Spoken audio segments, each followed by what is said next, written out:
ஸ்தோத்திரம்.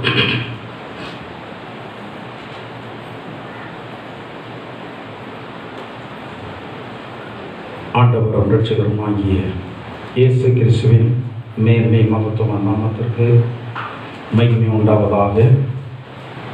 இந்த வாரத்தின் முதல் நாளிலும் கர்த்தருடைய நாமத்தை ஆராதனை செய்ய நமக்கு ஆண்டவர் கிருபை தந்திருக்கிறபடினால் கர்த்தருடைய நாமத்தை நான் ஸ்தோத்திரிக்கிறேன், மகிமைப்படுத்துகிறேன். கர்த்தருடைய நாமத்தை ஆராதிக்க வந்திருக்கிற உங்கள் அனைவருக்கும் இயேசு கிறிஸ்துவின் ஈடு இணையற்ற நாமத்தில் வாழ்த்துதலை தெரிவித்துக் கொள்கிறேன். ஒரு அறிவிப்பு, வருகிற சனிக்கிழமை மாதத்தின் முதல் நாள் நமக்கு இந்த இடத்துல நடைபெறுகிறதான விசேஷித்த ஸ்தோத்திர கூட்டம் காலவேளையில் நடைபெறும். கர்த்தருடைய பிள்ளைகள் அனைவரும் கலந்து கொண்டு கர்த்தருடைய ஆசீர்வாதங்களை பெற்றுக்கொள்ளும்படியாக கேட்டுக்கொள்கிறேன். கர்த்தருடைய வார்த்தைக்கு நேராக நாம் நம்முடைய கவனத்தை திருப்புவோம். வாசியுங்கள் 1 சாமுவேலுடைய புத்தகம் 2ஆம் அதிகாரம் அதனுடைய 30வது வசனத்தை வாசிப்போம். ஆகையால் இஸ்ரவேலின் தேவனாகிய கர்த்தர் சொல்லுகிறதாவது,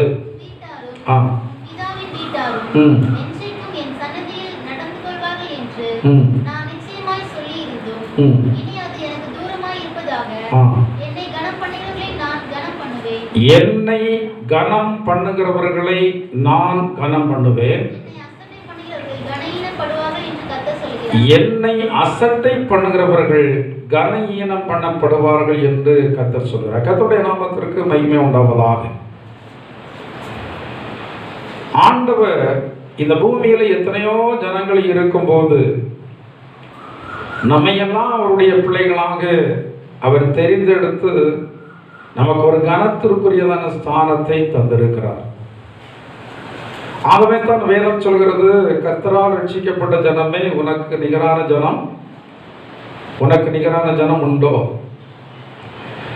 இன்னைக்கு நாம உலக கண்ணோட்டத்தோடு பார்க்கிறபடியினால் மனிதர்களை பார்க்கும்போது வசதி படைத்தவர்களை, அழகானவர்களை, மேன்மை தங்கினவர்களை கொடுத்து வைத்த ஜனங்கள் என்று சொல்லி நாம் எண்ணுகிறோம். ஆனால் கர்த்தருடைய வார்த்தை சொல்கிறது, இந்த பூமியிலே கொடுத்து வைத்ததான ஜனங்கள் ஆண்டவரை இரட்சகராக ஏற்றுக்கொண்டவர்களும் அவர் யாரை தெரிந்தெடுத்து அவருடைய பிள்ளையாக ஏற்றுக்கொண்டிருக்கிறாரோ அவர்களும் தான் இந்த உலகத்திலே கனத்திற்குரியவர்கள். ஆண்டவர் அவருடைய பிள்ளைகளுக்கு கனத்தை கொடுக்க விரும்புகிறது மட்டுமல்ல, அவர் கனத்தை கொடுத்திருக்கிறார். அநேகருக்கு கனத்தை கொடுக்க போகிறார். ஆனால் வேதம் சொல்கிறது, என்னை கனம் பண்ணினால் நான் உங்களை என்ன செய்வேன்? கனம் பண்ணுவேன். எத்தனையோ பேரை நாம கனம் பண்ணுகிறோம். பிள்ளைகள் பெற்றோர்களை கனம் பண்ணுகிறோம், வேலை செய்கிறவங்க எஜமான்களை கனம் பண்ணுகிறார்கள், அதிகாரிகளை கனம் பண்ணுகிறார்கள், இன்னும் மனைவிகள் கணவன்மார்களை கனம் பண்ணுகிறார்கள், இன்னும் தலைவர்களை தொண்டர்கள் கனம் பண்ணுகிறார்கள். எத்தனையோ விதங்களிலே மனிதர்கள் மற்றவர்களை கனம் பண்ணுகிறார்கள். ஆனால் மனிதர்கள் எல்லாரையும் கனம் பண்ணுகிறதை விட ஆண்டவரை கனம் பண்ண வேண்டும் என்று சொல்லி ஆண்டவர் விரும்புகிறார். மல்கியாவுடைய புத்தகம் 1ஆம் அதிகாரம் அதனுடைய 6வது வசனத்தை நீங்கள் வாசித்து பார்க்கும்போது அங்கே ஆண்டவர் கேட்கிறார், நான் பிதாவானால் என்னுடைய கனம் எங்கே? வாசிங்கள். மல்கியா 1ஆம் அதிகாரம் 6வது வசனத்தை வாசிங்கள்.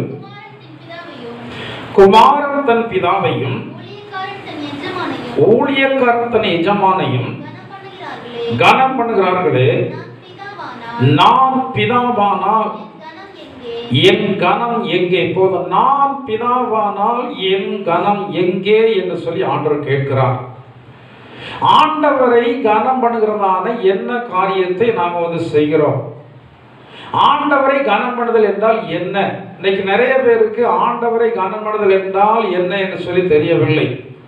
சிலர் நாவினால் கனம் பண்ணுகிறார்களுடைய இருதயமோ தூரமாக இருக்கிறது.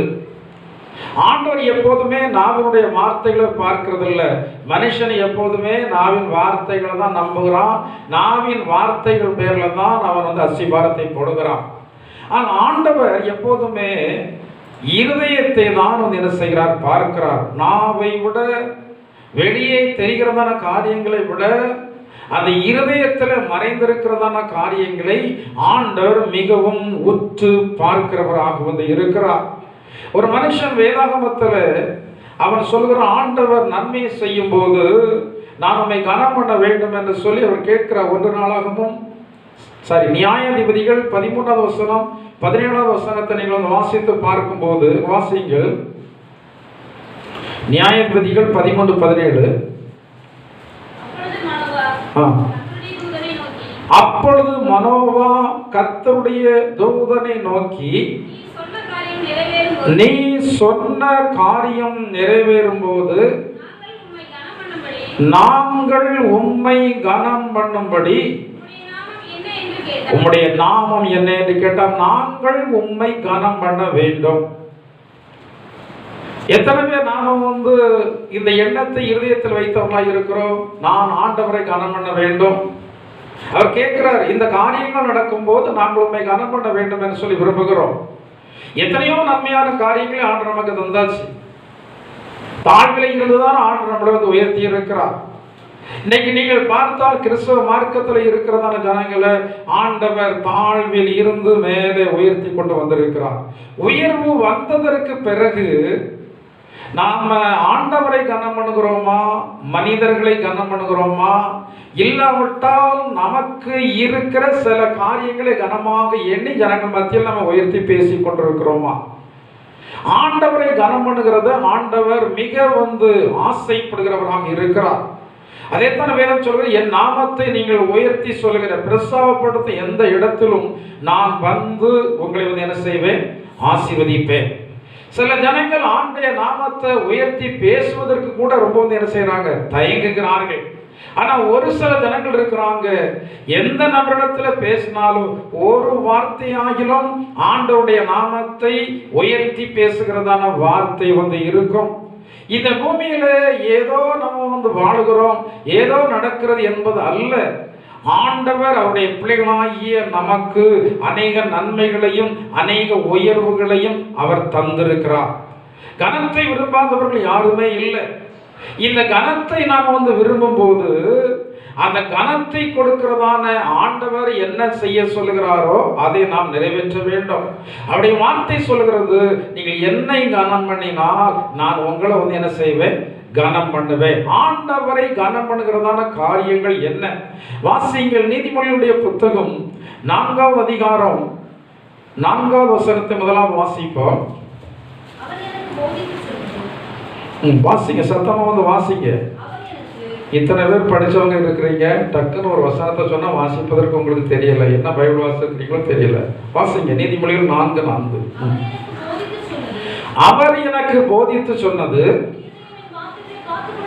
உன் இருதயம் என் வார்த்தைகளை காத்துக்கொள்ள கடவுது, என் கட்டளைகளை கைக்கொள், அப்பொழுது பிழைப்பாய். 8வது வசனம் 9வது வசனம் வாசிங்க.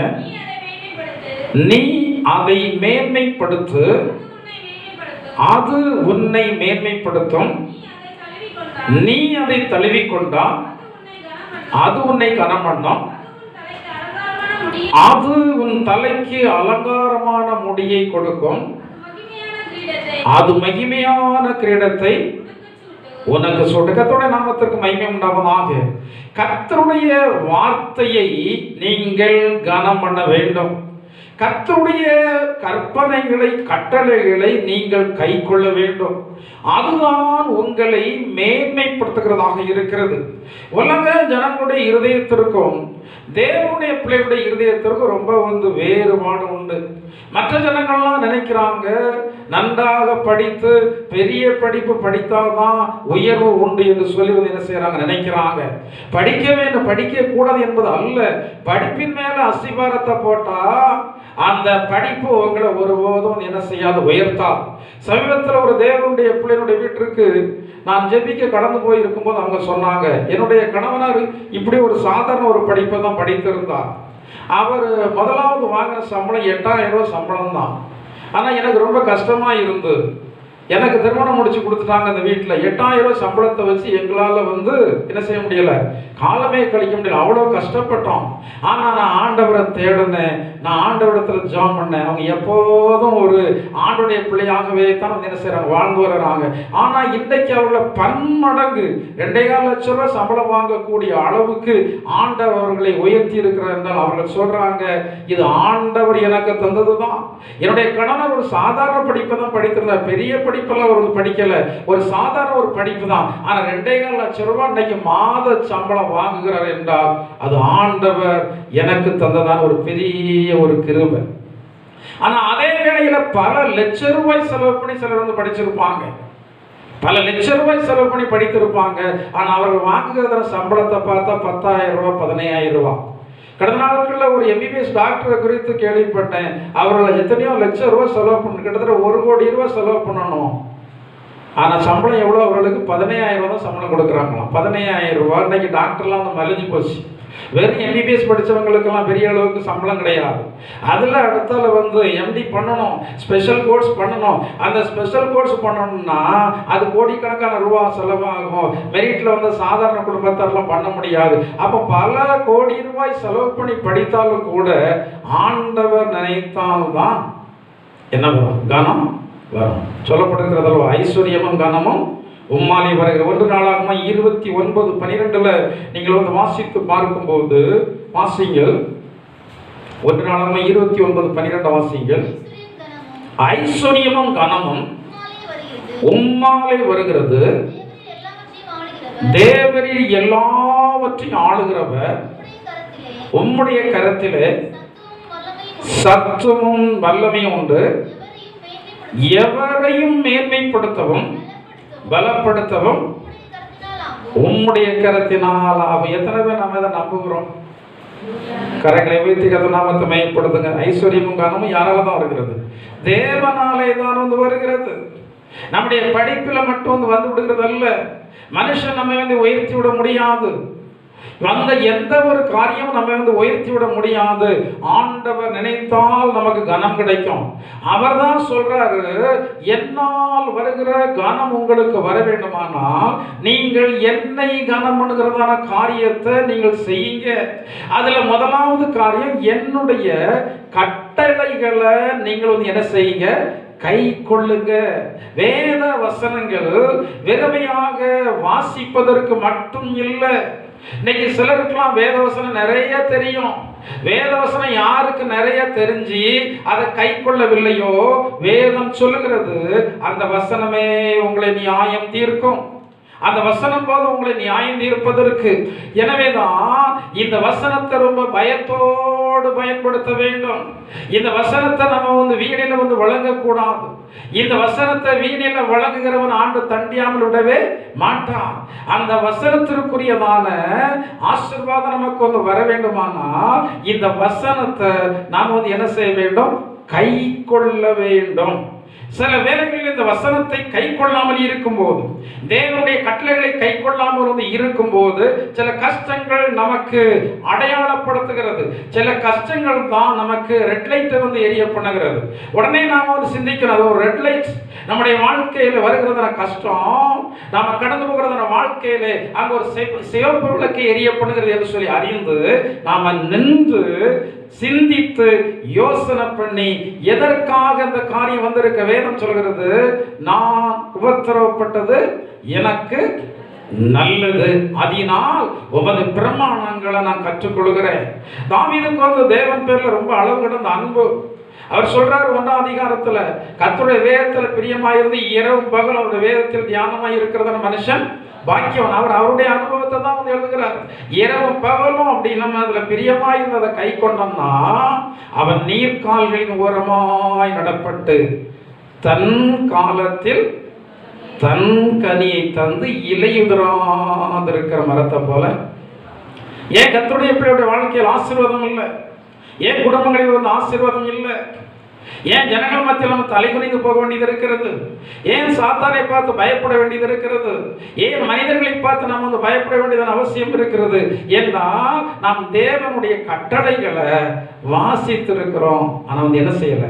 உங்களுக்கு ஒன்று தெரியுமா? கர்த்தருடைய பிள்ளைகளுக்கு தேவனுடைய வார்த்தை தெரிகிறத விட சாத்தானுக்கு நிறைய என்ன தெரியுது? சாத்தானால் வசனத்தை வாசிக்க முடியும், ஆனால் கை கொள்ள முடியாது. சாத்தானுடைய ஆவியினால் நடத்தப்படுகிற சில ஜனங்கள் வசனத்தை நன்றாக வந்து வாசிப்பாங்க. பரிசீலமா வேதாகம தேர்வு வச்சு அவங்க முதல் ஆளா அவங்க வந்துடலாம். அப்படி அவர்கள் முதல் ஆளா வருகிறார்கள் என்ற அந்த ஒரு காரணத்திற்காக கர்த்தருடைய ஆசீர்வாதத்தை அவர்கள் பெற்றுக்கொள்ள முடியும். கர்த்தருடைய ஆசீர்வாதத்தை பெற்றுக்கொள்ளணும்னா இந்த வேதத்தினுடைய கட்டளைகளை என்ன செய்யணும்? கை கொள்ளணும். ஒரு முறை இந்த தாவீது ராஜாவான உடனே அவன் முதலாவது செய்ததான ஒரு காரியம் என்னன்னா, உடன்படிக்கை பெட்டி வந்து என்ன செய்து வந்தான்? எடுத்துட்டு வந்தான். எத்தனை வருஷம் தேடல? அதை 20 வருஷம் இஸ்ரேல் ஜனங்களை தேடாம விட்டுட்டாங்க. இந்த 20 வருஷத்துக்கு பிறகு இந்த தாவீது தேடி பிடிச்சது எங்கே இருக்கிறது என்று சொல்லி அவன் வந்து என்ன செய்யிட்டு வரான்? எடுத்துட்டு வரான். அவசரத்தில் எடுத்துட்டு வரான், சந்தோஷத்தில் எடுத்துட்டு வரான். ஆனால் பிரமாணங்களை விட்டுட்டான். பிரமாணம் சொல்லப்பட்டிருக்கிறது. தேவனுடைய பெட்டி அது எப்படி கொண்டு வரப்பட வேண்டுமோ அப்படிதான் கொண்டு வரப்பட வேண்டும். ஏன் வந்து அந்த தேவனுடைய பெட்டியை வந்து தொட்டதான ஊசா வந்து மரித்து போனான். அவன் நல்ல காரியத்தை தானே செய்தான். பெட்டி கீழே விழுந்துடக்கூடாது என்று சொல்லி மாடு மிரண்டு அசைத்தபடினால பெட்டி கீழே விழுந்துடக்கூடாது, தேவனுடைய பெட்டி அல்லவா என்று சொல்லி கீழே விழாம வந்து பிடிச்சான். ஆனா கீழே விழாம பிடித்ததான அந்த ஊசாவை யார் அடிச்சா?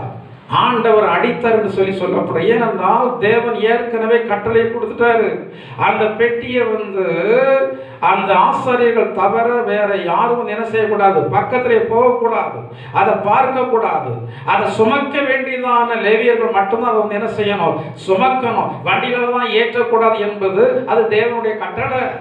இந்த கட்டளை அவன் மீறினபடினால் அந்த ஊசா வந்து என்ன செய்தான்? அவன் செத்தான் என்று சொல்லப்பட்டிருக்கிறது.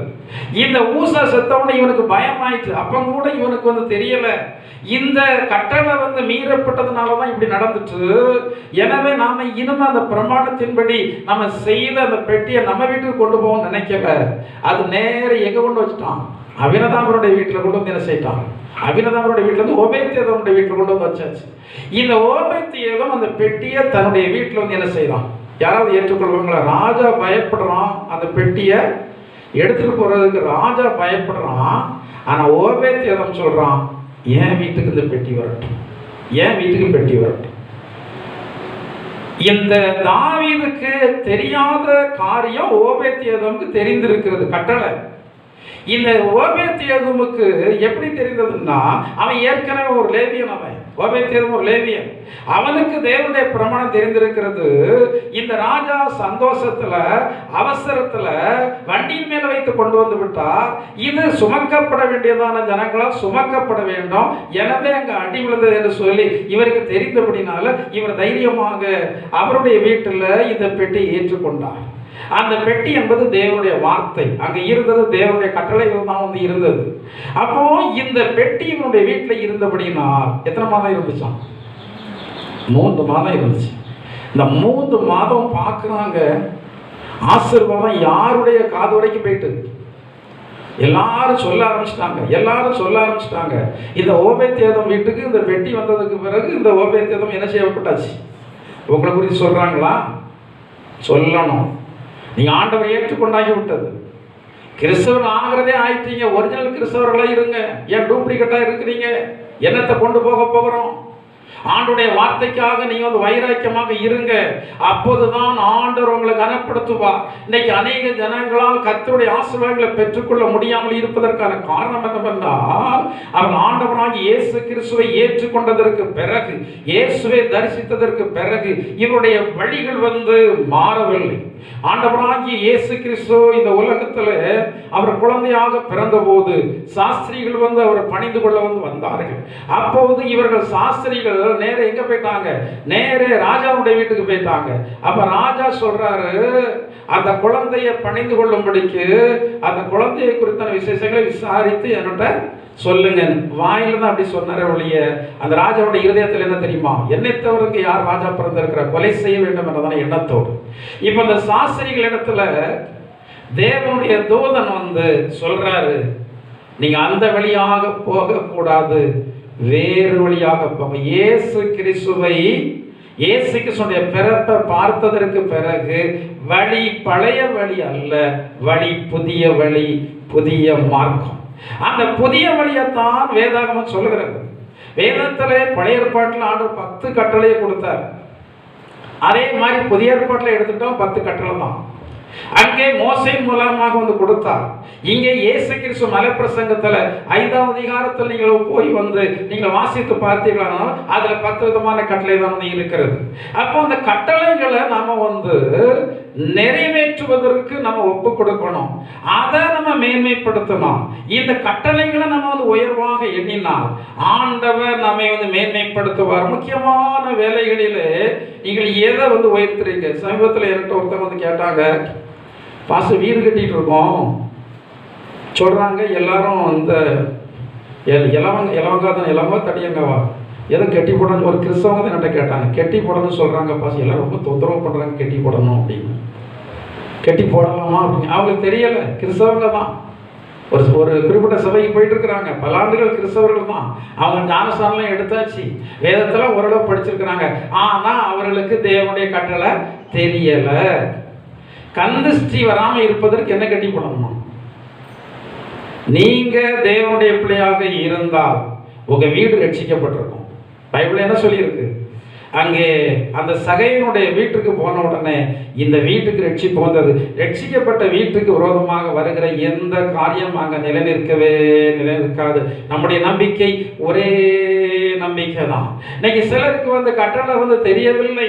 வீடை கட்டுறாங்க, பால் காய்ச்சுவதற்கு முன்னாடி என்ன கழிக்கணும்? தச்சு கழிக்கணும். அது மற்றவர்களுடைய சடங்காச்சாரம், அது அவர்களுடைய காரியம், அதை நம்ம குற்றப்படுத்தலை. ஆனால் தேவனுடைய பிள்ளைகளுக்கு அதெல்லாம் கிடையாது. ஆண்டவர் இயேசுனுடைய இரத்தம் தான் நம்முடைய வீட்டை பரிசுத்தமாக்குகிறது. எப்பேற்பட்ட செய்வனை வைத்ததான வீட்டிலேயே இந்த தண்ணீரை ஜெபித்து இயேசுவின் இரத்தமாக மாற்றி தெளிக்கும் போது அது எல்லாம் அப்புறப்பட்டு போகும் என்றால் பிறகு இதற்கு கந்திஷ்டி முன்னாடி நிற்க முடியுமா? என்ன கந்திஷ்டிலாம் ஒன்று நிற்கவே முடியாது. நீங்கள் தேவனுடைய கட்டளைகளை நீங்க மேன்மைப்படுத்தி பாருங்க. அதற்காக ஒரு வைராக்கியமாக வந்து நின்று பாருங்க. எந்த ஒரு கந்திஷ்டியும் நம்ம வீட்டு மேல விழுந்தாலும் அவருடைய கண்ணு தான் ஃபீஸ் ஆகுமே ஒழிய நம்ம வீடு ஃபீஸே என்ன? ஒரு மாதிரி முடிக்கிறீங்க. சோத்திரம். ஹல்லேலூயா, ஹல்லேலூயா. நம்ம அதில் காட்டணும். நம்மளுடைய வழி வந்து வேறு வழி. போன வருஷம் வரைக்கும் நம்ம ஒரு வழியில நடந்து கொண்டிருந்தோம். அதான் பைபிளில் சொல்லப்பட்டிருக்க, முற்காலத்தில் இவ்வுலக விளக்கத்திற்கு ஏற்றபடியாக எல்லா மனுஷரும் செய்கிறபடி நாமும் சுபாவத்தின்படி கீழ்ப்படியாமையின் பிள்ளைகளாக இருந்தோம். வேத வசனத்துக்கு நம்மால் கீழ்ப்படிய முடியல. ஆனா இப்போ அந்த சடங்காச்சாரங்கள்லாம் நம்மளை பயமுறுத்தவே இல்லை. மற்றவங்க பயப்பட்டு தான் சில சடங்காச்சாரங்களை செய்யறாங்க. இதை செய்தா எனக்கு இது வராது, இந்த வீடு நிம்மதியா இருக்கும், இந்த வீடு ஆசீர்வாதமா இருக்கும், இந்த வீடு சமாதானமா இருக்குன்னு சொல்லி தான் அதெல்லாம் செய்யறாங்க. எத்தனை வீடு சமாதானம் உள்ளதாக இருக்கிறது. ஆனால் ஆண்டுடைய பிள்ளைகளாகிய நம்ம ஆண்டவரை ஏற்றுக்கொண்டதற்கு பிறகு ஆண்டவர் நம்மளை வந்து என்ன செய்கிறார்? மேன்மைப்படுத்துகிறார். இருக்கிற இடத்துல என்ன செய்வார்? உங்க குடும்பத்தில் நீங்க யாரா மாறணும்? மாறுவீங்களா? என்ன சோதனை மாறுவீங்களா? மாறிட்டீங்களா? இதுவரைக்கும் மாற்றினதற்கு நீங்க ஆண்டவரை எவ்வளவு கனம் பண்ணி இருக்கிறீங்க? மாற்றி இருக்கிறார். படிப்படியாக உங்களை ஆசீர்வதித்துக் கொண்டு வந்து வருகிறார், மேன்மைப்படுத்தி கொண்டு வந்து வருகிறார். எந்த அளவுக்கு அவரை கனம் பண்றீங்க? நீங்க செய்கிறதான காரியங்கள் எல்லாம் கர்த்தர் வாய்க்க செய்கிறாரு. வேலை செய்வதற்கு சுகபலன் ஆரோக்கியத்தை தருகிறாரு. அதில் சம்பளத்தை வாங்கி வீட்டில் வந்து கொண்டு வருவதற்கு உதவி செய்கிறாரு. அனாவசிய செலவுகளை ஆண்டவர் அனுமதிக்கவில்லையே. எந்த அளவுக்கு ஆண்டவரை கனம் பண்ணீங்க? காலையில் எழுப்பி ஆண்டவரை கனம் பண்றீங்களா? நேற்று தினத்தில் இஸ்ரவேல் வீட்டுக்கு வந்தால் கொஞ்சம் பேசிக்கிட்டு இருந்தேன். அவங்ககிட்ட கேட்டேன், நீங்கள் வியாபாரம் செய்கிறீங்களா? எத்தனை மணிக்கு எழும்புவீங்க? எத்தனை மணிக்கு தூங்குவீங்க? எழுப்பி என்ன பண்ணுவீங்க? அப்படியே அவர்கிட்ட கேட்டேன். கொஞ்ச நேரம் உட்காந்து பேசிகிட்டு இருந்தார். அப்போ அவர் சொன்னார், எத்தனை மணிக்கு எழும்புவாரான்? 1 மணிக்கு எழும்புவாரான். யாராவது 1 மணிக்கு 1 மணிக்கு தானே? உண்மை தானே? வேற யாராவது 1 மணிக்கு எழுப்புறவங்க இருக்கிறீங்களாங்க? 1 மணிக்கு எழும்புவாரான். 1 மணிக்கு எழுப்பி அவர் என்ன செய்வாரான்னா, என்ன செய்வார்? அவர் ரொம்ப, அதாவது படிப்பறிவு இல்லை. ஆனால் அப்படின்னால அவராக ஒரு சோத்திரத்தை ஏறெடுக்க அவருக்கு கஷ்டம். எனவே நாங்கள் ஒரு 1000 சோத்திர பலி புக்கு வந்து கொடுத்தோம். எழுதி உட்கார்ந்து அதை கொஞ்ச நேரம் அந்த சோத்திர பலிய புக்கை வந்து என்ன செய்கிறது? அதை வாசித்து ஆண்டவருக்கு சோத்திரம் பண்ணுவது. அடுத்தால கொஞ்சம் என்ன வாசிக்கிறது? பைபிள் வாசிக்கிறது, அடுத்தால கொஞ்சம் பைபிள் வாசிக்கிறது, அதற்கு அடுத்தாற் போல் ஜெபம்னா ஜெபத்தண்ணி குடிக்கிறது. இதுக்குள்ளே எத்தனை மணி ஆயிருமா? இதுக்குள்ளே 2:30 மணி ஆயிருமா? 2:30 மணிக்கு போய் மனைவியை வந்து என்ன செய்வாராம், நேரம் ஆயிட்டு என்ன செய்யுங்க எழும்புங்க அப்படின்னு. நான் நினச்சேன் அப்போ 1 மணிக்கு எழும்புறவர் வியாபாரம்லாம் முடிச்சுட்டு வந்து பகலில் ஃபுல்லாக தூங்க தான் செய்வார் நினச்சேன். அவர் சொல்கிறாரு, எப்படி தான் ஆண்டுடைய கிருபை தான், அதாவது இவர்களுக்கெல்லாம் யாருடைய ஒத்தாசை தான், ஆணுடைய ஒத்தாசை தான். அந்த காலையில் 1 மணிக்கு எழும்பதில் இருந்து தூங்குறதே இல்லை.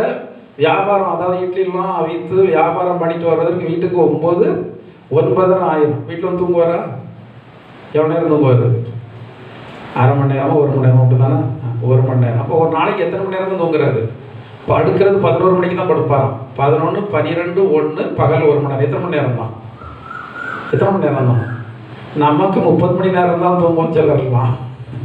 ஆனால் அவங்க 3 மணி நேரம் தான் தூங்குறாங்க. இதன் மத்தியில் இது எதுக்கு சொல்றேன்னா, இதன் மத்தியில் அவங்க யாரை கனம் பண்றாங்க? கர்த்தரை கனம் பண்றாங்க. முதலாவது நாம யாரை கனம் பண்ணணும்? கர்த்தரை கனம் பண்ணணும். ஆனா வேதத்துல கர்த்தரை மட்டும்தான் கனம் பண்ணணும் அப்படின்னு சொல்லல. ஆனா பிரதான கனம் கர்த்தருக்கு. ஆனா யாருக்கு கனம் கொடுக்க வேண்டியதோ அவர்களுக்கு கனம் கொடுக்க தான் செய்யணும். ஊழியக்காரங்க எஜமானுக்கு கனம் கொடுக்கணும். அதிகாரிகளிடத்துல வேலை பார்க்குறவங்க அதிகாரிகளுக்கு கனம் கொடுக்கணும். பெரியவர்களுக்கு கனம் கொடுக்கணும். மதிர்ந்தவர்களுக்கு கனம் கொடுக்கணும். அதெல்லாம் கொடுக்கணும். ஆனால் முதலாவது கொடுக்க வேண்டியதான கனம் யாருக்கு? ஆண்டவருக்கு. அவர் தான் சொல்லுகிறாரு, என்னுடைய கட்டளைகளை நீங்க என்ன செய்ய, கை கொள்ளுங்க. அதை மேன்மைப்படுத்தினா அது உங்களை வந்து என்ன செய்யும்? மேன்மைப்படுத்த. அடுத்தபடியாக நீதிமொழிகளுடைய புத்தகத்தில் 24வது அதிகாரம் சொல்ல நினைக்கிறேன்.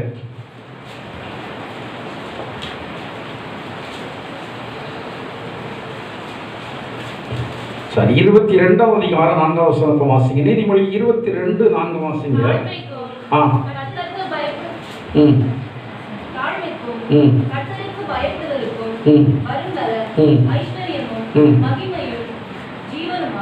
தாழ்மைக்கும் கர்த்தருக்கு பயப்படுதலுக்கும் வரும் பலன் என்னதெல்லாம் கொடுக்கிறதா?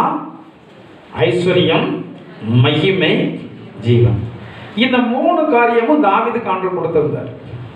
இந்த தாவீது நல்ல முதிர் வயதுல அவன் பூரண ஆயுசும் ஐஸ்வர்யமும் மகிமையும் உள்ளவனாய் தன் ஜனத்தாரோடே சேர்க்கப்பட்டான் என்று சொல்லப்பட்டிருக்கிறது. இந்த தாவீது தான் சொல்கிறார், சங்கீதம் 15:4 வந்து வாசிக்கும் போது கர்த்தருக்கு பயந்தவர்களை என்ன பண்ணணும்னு சொல்றாரு? கனமனன்னு சொல்றாரு. கர்த்தருக்கு பயப்படுதல் வந்து தேவனுடைய பிள்ளைகளுக்கு ரொம்ப முக்கியம். மனுஷர் கர்த்தருக்கு பயப்படுகிறதுனா பொல்லாப்பை விட்டு வந்து என்ன செய்வாங்க? விலகுவார்கள். பிரசங்கத்தை கேட்குறீங்களா? மனுஷர்கள் கர்த்தருக்கு பயப்படுகிறதினால் பொல்லாப்பை விட்டு விலகுவார்கள். உங்களுக்கு மகிமை கனம் வேணும்னா யாருக்கு பயப்படுங்க? மனுஷனுக்கு பயப்பட வேண்டாம். மனுஷனுக்கு பயப்படும் பயம் என்ன வருவிக்கும்? ஏன்னா அவனால் ஒன்றும் செய்ய முடியாது. பார்வோனுடைய சேனைகளும் அவ்வளவு பராக்கிரமம் உள்ளதாக இருந்தது அந்த நாட்களில். இது இஸ்ரவேல் ஜனங்களோ அவரிடத்துல அடிமையாகத்தான் இருந்தாங்க. ஆனா அந்த அடிமைகளுக்கு அவர்களால் பதில் சொல்ல முடியல. ரொம்ப வந்து தடகாத்திரமான மனிதர்கள் பார்வோனுடைய ஜனங்கள். அவர்களுக்கு இருந்ததான ரதங்கள் எல்லாம் பலமுள்ளதான ரதங்கள், குதிரை வீரர்லாம் இருந்தாங்க. ஆனா அவர்களால் ஒண்ணுமில்லாத இந்த இஸ்ரவேல் ஜனங்களை மேற்கொள்ள முடியவில்லை. ஏனென்றால் கர்த்தருடைய பலத்த கரம் அவர்களோடு கூட இருந்தது. உங்களோடு கூட கர்த்தருடைய பலத்த கரம் இருக்கணும்னா நீங்க யாருக்கு பயப்படணும்? பயப்படுறீங்களா? சொல்லுங்க, தைரியமா சொல்லுங்க. நான் கர்த்தருக்கு பயப்படுறேன். நான்லாம் கர்த்தருக்கு பயந்து ஒரு காரியத்தை செய்கிறேன். கர்த்தருக்கு பயம் இல்லாமல் ஊழியத்தெல்லாம் என்ன செய்ய முடியாது, செய்ய முடியாது. ஆண்டவருக்குள்ள பதில் சொல்லணும். ஆண்டவர் என்ன நினைக்கிறாரு? ஆண்டவர் விரோதமாட்டா நம்ம ஒன்றும் பண்ண முடியாது. அப்படி நினைச்சு தான் செய்கிறோம். விசுவாசிகளாகிய நீங்கள் கர்த்தருக்கு பயந்தா, கர்த்தருக்கு பயப்படுகிறதான ஜனங்களை ஆண்டவர் கனத்துக்குரியவர்களாக என்ன செய்வார்? மாற்றுவார். இந்த வேதத்தில் சொல்லப்பட்டிருக்கிறதான தேவனால் வருகிறதான கனம் வந்து உங்களுக்கு வர வேண்டுமானால் முதலாவது தேவனுடைய கட்டளைகளை கை கொள்ளுங்க. இரண்டாவது தேவனுக்கு பயந்து நடங்க. தேவனுக்கு பயந்து நடக்கிற சிறியோராக இருந்தாலும் சரி பெரியோராக இருந்தாலும் சரி யாரும் ஆசீர்வதிப்பா? கர்த்தர் ஆசீர்வாதம். மனுஷனுடைய ஆசீர்வாதம் வேணுமா, கர்த்தருடைய ஆசீர்வாதம் வேணுமா? மனுஷன் கனம் பண்ணணுமா, கர்த்தரை கனம் பண்ணணுமா? சத்தமாக தான் சொல்லுங்களா. மனுஷரால் வருகிற கனமெல்லாம் நிலை இல்லாதது தான். ஒரு மனுஷன் ராஜா கனம் பண்ண வேண்டும் என்று சொல்லி ஒரு ஊழியம் செய்கிற மனுஷன் யாரு? பிழையா. அந்த ராஜா சொல்லி அனுப்பின காரியம் என்னன்னா, நான் உண்மை மிகவும் கனம் பண்ணுவேன். இந்த வார்த்தை இவனுக்குள்ள விழுந்துட்டு, நமக்கு கனம் வேணும், நமக்கு கனம் வேணும், பணம் வேணும், பொருள் வேணும் அப்படின்னு சொல்கிறதான இந்த ஆசையில இவன் வந்து கடந்து போகிறான். இதை இஸ்ரவேல் ஜனங்களை சபிக்கும்படியாக இவன் கடந்து போகிறான். ஆண்டவர் சொல்றாரு, முதலே சொல்லிட்டாரு, நீ என்ன செய்யாத. ஆண்டவர் ஒரு வார்த்தை சொன்ன மறுபடியும் அவர்கிட்ட கேட்க அவசியமே இல்லை. ஏன்னா அவரு கரெக்டாக தான் சொல்லுவார், அவர் கரெக்டாக தான் சொல்லுவார். மறுபடி கேட்டா நீ என்ன செய், போன்னு சொல்லிடுவார், நீ போன்னு சொல்லிடுவார். அப்படிதான் பெரியவன் சொன்னார். முதல்ல சொன்னார் போகாதன்னாரு. இவன் திரும்பவும் ஆசையில கேட்கறான். இருதயத்துக்குள்ள ஆசை இருக்கு, கனம் வேணும், பணம் வேணும்னு ஆசை இருக்கு. ஆசையில கேட்கறான். ஆசை இருக்கிறவன் என்னத்த சொன்னாலும் கேட்க மாட்டான். என்ன செய் போ. இரண்டத்துல சிலர் வருவாங்க, இருதயத்தில் ஒன்று வச்சிருப்பாங்கப்பா. அவங்க இருதயத்தில் வச்சுட்டு அவங்க சோதிக்கும்படியாக வருவாங்க. பாஸ்டர் நம்முடைய இருதயத்துக்கு ஏற்றபடி தான் சொல்றாங்க. சிலரை பற்றி நமக்கு ஆண்டு சொல்லிடுவார், இவங்க இருதயத்துக்குள்ள வச்சிருக்காங்கன்னு சொல்லிடுவாரு. அப்போ அவங்களுக்கு நம்மளால சொல்லவே முடியாது. மனம் திறந்து எதுவுமே தெரியல. ஆண்டவர் என்ன செய்யணும், ஆண்டவர் சொல்லணும், நீங்க சொல்லுங்க அப்படிங்கிறவங்களுக்கு மட்டும்தான் யாருடைய ஆலோசனை, கர்த்தருடைய ஆலோசனை. கர்த்தர் அவங்கள்ட்ட தான் பேசுவார். இருதயத்துல ஒன்ன வச்சுட்டு போனா கர்த்தர் பேச மாட்டார். அங்கே பிலியாமிடத்துல முதல்ல சொன்னார், இவன் கேட்கல. ரெண்டாவது போட்டார். அங்கே ஆகாப் ராஜாவிடத்துல முதல்ல வந்து சொன்னான். யார் சொன்னான்? மிகாயா வந்து சொன்னான், கேட்கல. ஆனா ரெண்டாவது அவன் வந்து போன்னு சொன்ன உடனே அவன் அங்க போய் விழத்தான் வந்து செய்யறான். எனக்கு அன்பான தேவனுடைய பிள்ளைகளே, ஆண்டவர் அவருடைய பிள்ளைகளிடத்துல அநேக வேலைகளில பேசுகிறார். ஆனா மனிதர்களால் வருகிறதான கனத்தை நம்ம ரொம்ப வந்து விரும்பினா ஆண்டுடைய சத்தம் நம்முடைய காதுல வந்து என்ன செய்யாது. மனுஷன் சொல்றது கேட்குறீங்களா, தேவன் சொல்றது கேட்குறீங்களா? சரி, ரெண்டையும் எப்படி பகுத்தறிந்து கொள்வது, எப்படி பகுத்தறிகிறது? நீங்க உண்மையிலே ஆவியினால் நடத்தப்படுகிறதான ஜனங்களாக இருந்தால், ஒரு மனுஷன் உங்களை நடத்தும் போது உங்களுடைய ஆவிக்கு அமைதலை இருக்காது. தேவன் இப்படி நினைக்கும் போது இந்த மனுஷர்களை பிரியப்படுத்த வேண்டும் என்பதற்கு நம்ம இப்படி செய்யறோமே. சில வேளைகளில் மனுஷனை பிரியப்படுத்த வேண்டும் என்பதற்காக சில காரியங்களை வந்து என்ன செய்யறது இல்லை, டக்குன்னு வந்து சொல்லுகிறது இல்லை. மற்ற சபைகளெல்லாம் கவனி எடுக்க தகுதி இல்லாதவங்க இருந்தால் எழுப்ப சொல்லிடுவாங்க. அத்தனை பேர் மத்தியில் எழுப்ப சொல்லிடுவாங்க. ஆனா இங்க அவங்க தான் ஆண்டவர்கிட்ட மன்னிப்பு கேட்கணும். ஆண்டவரே கம்மி எடுக்கிற ஆண்டவரே பயந்துக்கிட்டு அவங்க தான் மன்னிப்பு கேட்கணும். இது பாஸ்டர் மன்னிப்பு கேட்கணும். ஆண்டவரே என்னை தண்டிச்சிடாதங்க, இவங்களுக்கு கொடுக்கக்கூடாதுதான், என்ன செய்யறது ஆண்டவரே, மன்னிக்க கொடுக்கறத மன்னிங்கன்னு சொல்லிட்டு ஜோம்னிட்டே நான் கொடுக்க வேண்டியது இருக்கு. எனக்கு தெரியுது அவங்க தகுதி இல்லை, அவங்க தகுதி இல்லாமல் இருக்காங்க. என்ன செய்யறது? இவர்களை பிரியப்படுத்த வேண்டியது இருக்கு, இவர்களை வேதனைப்படக்கூடாது. சில சாட்சி, நீண்ட சாட்சி அவங்க பாட்டு சொல்லிட்டு இருப்பாங்க. சாட்சி என்பது என்னதுதான்? ஆண்டுடைய நாமத்தை மட்டும் உயர்த்துற சாட்சியை சொல்லுங்க. வேற எந்த ஒரு காரியத்தையும் இங்க சாட்சி என்னதான பேர்ல சொல்லக்கூடாது. அப்படி சொன்ன அந்த காலத்துல வந்து என்னன்னா ஆரம்பிக்கும் போதே உட்கார்ந்துருவாங்க. நம்ம மனுஷனை பிரியப்படுத்தும்படியாக சரி வருத்தப்படுவாங்களே அப்படின்னு சொல்லி தான் சில காரியங்கள் வந்து என்ன செய்யறது, செயல்படுத்துறது இல்லை. ஆனா ஆவியானவர் வந்து என்ன செய்வார்? ஆவியானவர் துக்கப்படுவாரு. திருச்சபை என்பது கர்த்தருடையது. இந்த திருச்சபையில நான் வந்து இந்த மேடையில் இருந்தா இது என் மேடை என்று சொல்லி எதையும் பேசக்கூடாது. நானே பயந்து தான் வந்து பேசணும். ஏன்னா நான் என்னுடைய வார்த்தையெல்லாம் பேசிட்டா அவர் கேட்பாரு, என் மேடை நீ என்னத்தங்க பேசிட்டு இருக்க, நீ அங்க என்னத்தை பேசிட்டு இருக்கிறன்னு கேட்பாரு. இது என்னுடைய மேடை, என்னுடைய ஜனங்கள், நீ எனக்காக பேசணும். நீ உனக்காக பேசி கொண்டிருக்க வேண்டுமானால் நீ வெளியே ஒரு மேடையை போடு, வெளியே கூப்பிட்டு ஜனங்கள் அங்கே வச்சு பேசும் பாரு ஆண்டவர். அப்போ ஆண்டவருக்கு வந்து என்ன செய்யணும்? ஆண்டவருக்கு வந்து பயப்பட வேண்டும். இந்த ஆண்டவரை மதிக்காமல் மனுஷ மதிக்க நம்ம வந்து விரும்பிட்டோம்னா ஆட்டோமேட்டிக்கா நம்ம ஆண்டவரை வந்து கீழே கொண்டு வந்துடுவோம்.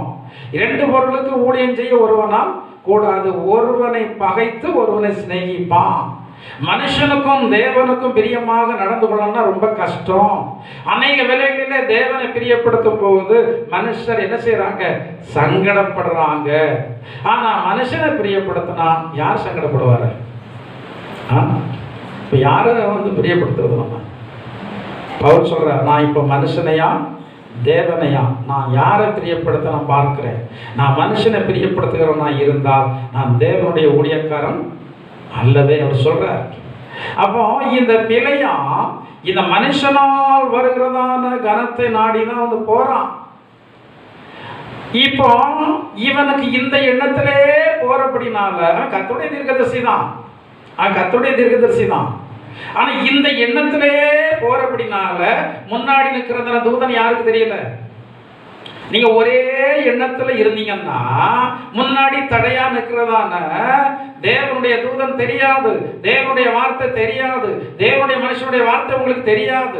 ஏன்னா உங்களுக்குள்ள ஒரே எண்ணம் தான், கனம் வேணும், பணம் வேணும், பொருள் வேணும். இதே எண்ணத்துல பிழையா போனபடினால முன்னாடி நிற்கிறதான தேவனுடைய தூதனை பிழையா பார்க்கல, ஆனா எதிர்பார்க்கு எவ்வளவு ஒரு பயங்கரம் பாருங்க. கழுத பார்க்குது, ஒரு மிருகம் பார்க்குது. ஆனா தேவனுடைய தீர்க்கதரிசிக்கு வந்து தெரியல. இந்த தேவனுடைய தீர்க்கதரிசிக்கு தெரியாமல் போனதற்கான காரணம் என்ன? மனுஷரால் வருகிறதான கனத்தை இவன் தேடி போகிறான். எந்த ஒரு தேவனுடைய பிள்ளையும் மனுஷரால் வருகிறதான கனத்தை தேடி நீங்கள் போகவே வந்து வேண்டாம். மனுஷனை மதிங்க, அவரவர்களுக்கு கொடுக்க வேண்டிய கனத்தை கொடுங்க, யாரையும் அசட்டை பண்ண தேவையில்லை. ஆனால் மனிதர்களுக்கு மேல ஒருவர் இருக்கிறார், எல்லாருக்கும் மேல ஒருவர் இருக்கிறார். அவரை தான் நான் என்ன செய்வேன்? கனம் பண்ணுவேன். அவர் எதை வந்து கனம் பண்ண சொல்றாரு? கர்த்தருக்கு பயந்து நடந்து நீங்கள் கனத்திற்குரியவர்களாக வாழுங்கன்னு சொல்றாரு. இன்னும் அநேக விதமான காரியங்கள் எல்லாம் நமக்கு தெரிந்ததான காரியங்கள் தான். உபாகமம் 5:16 சொல்லப்பட்டிருக்கிறது, பெற்றோரை வந்து என்ன செய்யணும்? பெற்றோரை கனம் பண்றீங்களா? எல்லாரும் கனம் பண்றீங்களா? இன்னைக்கு பெற்றோரை பார்த்து நிறைய பிள்ளைங்க சொல்றாங்க, உனக்கெல்லாம் ஒன்றும் நீ படிச்சிருந்தா தானே உனக்கு தெரியும், நீ முட்டாள் இல்லை. யார் சொல்றா? பிள்ளைங்க யாரை பார்த்து சொல்றாங்க? பைபிளில் சொல்லியிருக்கு, பெற்றோர்களை ஏன் பெற்றாய் என்று சொன்னா கூட அது தேவனுடைய தண்டனை. ஏன் பெற்றாயின்னு கூட என்ன செய்யக்கூடாது சொல்லிடக்கூடாது. நீ நிறைய பிள்ளைங்க பெற்றோர்கள் வந்து அற்பமா என்றாங்க. அதுலேயும் வயது சென்றாச்சுன்னா, பெற்றோர்களுக்கு வயது சென்றாச்சுன்னா ரொம்ப என்ன பண்ணுவாங்க? பெற்றோர்கள் மூலமாக வருகிற ஆசீர்வாதம் இருக்கு. நெக்ஸ்ட் சிலர் சொல்லுவாங்க, அதெல்லாம் எங்கள் அப்பா அம்மாலாம் ஆசீர்வதிக்கணும். அவர்கள் மூலமாக ஆண்டு ஆசீர்வாதத்தை வச்சிருக்கிறார். ஒவ்வொரு வழிகளிலும் ஆண்டு ஆசீர்வாதத்தை வைத்திருக்கிறார். இந்த பெற்றோர்கள் வேதனைப்படும்படி நடந்தாலே என்ன பெயரும்? பெற்றோர்கள் கொஞ்சம் கௌரவமாக இருக்குமே நான் பேசின உடனே. அதுக்கு அடுத்ததிலே சொல்லியிருக்கு, பெற்றோர்களுக்கு எப்படி பிரமாணம் இருக்கோ அதே போல எபேசியருக்கு நிருபத்தில் 6வது அதிகாரம் 4வது வசனம் என்று சொல்லி நினைக்கிறேன். நீங்கள் அதில் வந்து பார்த்தா பெற்றோருக்குரிய பங்கையும் இங்கே சொல்லியிருக்கு. பிள்ளைகள் பெற்றோருக்கு கீழ்ப்படியணும். பெற்றோர்கள் வாசிங்க. பிதாக்களே நீங்கள் உங்கள் பிள்ளைகளை கோபப்படுத்தாமல் கர்த்தருக்கேற்ற சிட்சையிலும் போதனையிலும் அவர்களை வளர்ப்பீர்களாக. பிள்ளைகளை என்னப்படுத்தக்கூடாது. இப்போ பிள்ளைகளுக்கு சந்தோஷமா இருக்குமா? எல்லாத்துக்கும் போதனை இருக்கு. பிள்ளைகளுக்கும் போதனை இருக்கு, பெற்றோர்களுக்கும் போதனை இருக்கு. வேத வசனம் அது யாரையும் விட்டு வைக்காது, எல்லாத்துக்கும் கரெக்டாக போதனை. பெற்றோர்களுக்கு போதனை என்ன? பிள்ளைகளும் வந்து என்ன செய்யக்கூடாது? கோபப்படுத்தக்கூடாது. பிள்ளைகளிடத்தில் எப்படி இருக்கணும்? அன்பா இருக்கும். உங்கள் பிள்ளைகளிடத்தில் அன்பா இருக்கிறீங்களா? எப்போ பார்த்தாலும் சில வீட்டில் சிடிச்சுன்னே இருப்பாங்க. பிள்ளைகளிடத்தில் அன்பாக இருக்கணும். பிள்ளைகளிடத்தில் கசப்பான வார்த்தைகள்லாம் தேவையில்லாமல் பயன்படுத்தக்கூடாது. கண்டிப்பெல்லாம் சரியில்லாத கண்டிப்பெல்லாம் அன்றைக்கி யாரோ சொன்னாங்க, யார் இங்கே இருக்காங்களோன்னு எனக்கு ஞாபகம் இல்லை, சொன்னாங்க, பாஸ்டர் பிள்ளைய வந்து தோசை கரண்டி வச்சு அடிக்கா, பாஸ்டர் விளக்கமாத்த வச்சு அடிக்கா. யாரா? உங்கள் பிள்ளையா? உங்கள் வயிற்றில் தந்திருக்கிறார், அவ்வளோதான். எங்கேருந்து வந்தது? கொஞ்ச காலம் நீங்கள் அந்த பிள்ளைகள்னு உரிமை பாராட்டிக்கிட்டுன்னு தந்திருக்கிறார், அவ்வளோதான். அந்த பிள்ளை யாருக்குன்னு வளர்க்கணும்? அந்த பிள்ளைய ஆண்டவருக்குன்னு வளர்க்கணும். இந்த பிள்ளைகள் மீது நமக்கு அன்பு வேணும். உங்களை தியாகம் பண்ணி பிள்ளைகள் வளர்க்கணும். இன்னைக்கு நிறைய பெற்றோர்கள் பிள்ளைகளுக்கு செய்ய வேண்டியதெல்லாம் செய்யறதில்ல. பிள்ளைகளுக்கு வந்து சாப்பாடு சரியா கொடுக்கறதில்ல, வஸ்திரத்தை சரியான இது பண்றதில்ல. இதெல்லாம் பண்ணாம இவங்க எதிர்பார்த்துட்டு இருப்பாங்க பிள்ளை நாளை ஒரு காலத்துல கவனிக்க. எது எப்படி கவனிக்கும்? நீங்க விதைச்சதெல்லாம் இருப்பீங்க, நீங்க விதைச்சதெல்லாம் இருப்பீங்க. நான் விதையே போட மாட்டேன்னு எப்படி அறுவடை வரும்? நீங்க உங்க பிள்ளைகளை எவ்வளவு கஷ்டப்பட்டு வந்து பார்க்கிறீர்களோ அந்த அளவுக்கு தான் அந்த பிள்ளைகளை கவனிப்பதற்கான ஒரு மனநிலைமை ஆண்டவர் வந்து என்ன செய்வார்?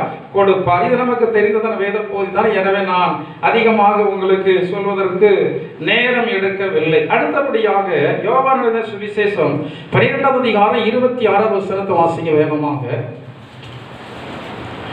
யோவான் 12:26. ஒருவன் எனக்கு ஊழியம் செய்கிறவன் ஆனால் என்னை பின்பற்ற கடவன். நான் எங்கே இருக்கிறேனோ அங்கே என் ஊழியக்காரனும் இருப்பான். ஒருவன் எனக்கு ஊழியம் செய்தால் அவனை பிதாவானவர் என்ன செய்வாரா? உங்களுக்கு கனம் வேணும்னா நீங்க என்ன செய்ய? நாங்கள்லாம் ஊழியம் செய்யலாமா? எல்லாரும் மனம் திரும்பின ஒவ்வொருத்தரும் என்ன செய்யணும்? என்ன செய்யணும்? ஒரு வித பல விதைகளை உருவாக்கும். இயற்கை அப்படித்தானே? இயற்கை வந்து ஒரு வித பல விதைகளை உருவாக்கும். ஒரு நெல்மணி நிலத்துல போட்டா பல நெல்மணி உண்டாகும். உங்களை ஆண்டவருடைய பிள்ளையாக மாற்றி இருக்க நீங்கள் ஒரு விதை. இந்த விதை பல விதைகளை வந்து என்ன செய்யணும்? பல விதைகளை உருவாக்கணும். பல ஆத்துமாக்களை வந்து உருவாக்கணும். நீங்க பல ஆத்துமாக்களை வந்து உருவாக்கணும். சிலர் நினைக்கிறாங்க நான் ஊழியம் செய்தால் எனக்கு என்ன கிடைக்கும்? பாஸ்டர் ஊழியம் செய்தால் அவருக்கு என்ன கொடுப்பாங்க? அவருக்கு காணிக்கை கொடுப்பாங்க. நான் ஊழியம் செய்தால் எனக்கு என்ன கிடைக்கும்? பைபிளில் சொல்லப்பட்டிருக்கிறது, ஒருவன் எனக்கு ஊழியம் செய்தால் அவனை பிதாவானவன் கனம் பண்ணியே தீர்வார். ஹல்லேலூயா. ஒவ்வொரு மனம் திரும்பினதான தேவனுடைய பிள்ளைக்கு ஒரு கடமை இருக்கிறது. நீங்க என்ன செய்யணும்? ஊழியம் செய்யணும். ஆண்டவரை பற்றி சொல்லணும், ஆண்டவருடைய அன்பை பற்றி சொல்லணும். யாரையும் மதமாற்றம் பண்ணணும். ஆண்டவர் மதத்தை உருவாக்க வரவில்லை. அவர் நீதியினுடைய மார்க்கத்தை தான் இந்த பூமியில வந்து கொண்டு வந்தார். கிறிஸ்தவம் வந்து அது ஒரு மதம் அல்ல, கிறிஸ்தவம் வந்து ஒரு மார்க்கம் தான். அது ஒரு வழிகாட்டல்.